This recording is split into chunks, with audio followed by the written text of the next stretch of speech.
সালাম স্টিল ভোটের গাড়ি নিয়ে কুমিল্লা ৫ আসনের বুড়িচং ব্রাহ্মণপাড়ায় আছেন সহকর্মী মনির হোসেন তপু। তিনি জানাচ্ছেন সেখানকার ভোটের হালচাল। সালাম স্টিল ভোটের গাড়ি নিয়ে আমি এখন আছি কুমিল্লার ব্রাহ্মণপাড়া বুড়িচং নিয়ে গঠিত কুমিল্লা ৫ আসনে। এখানে মোট ভোটার ৪,৭৬,১৬২ জনের মতন।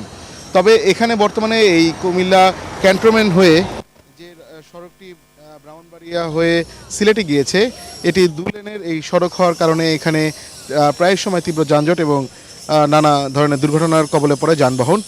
তো এখানে মূলত যারা সাধারণ ভোটার রয়েছেন তারা বলছেন যে এই সড়কটি, এই আঞ্চলিক যে মহাসড়কটি রয়েছে সেটিকে 4 লেনে উন্নতি করার দাবি জানাচ্ছেন। তবে এখানে বর্তমানে যে 9 জন বৈধ প্রার্থী রয়েছেন তারা সবাই বলছেন যে ভোটারদের আকাঙ্ক্ষা অনুযায়ী তারা এখানে এই 2 লেনের সড়কটিকে 4 লেনের সড়কে উন্নতি করার জন্য তারা প্রতিজ্ঞাবদ্ধ রয়েছেন।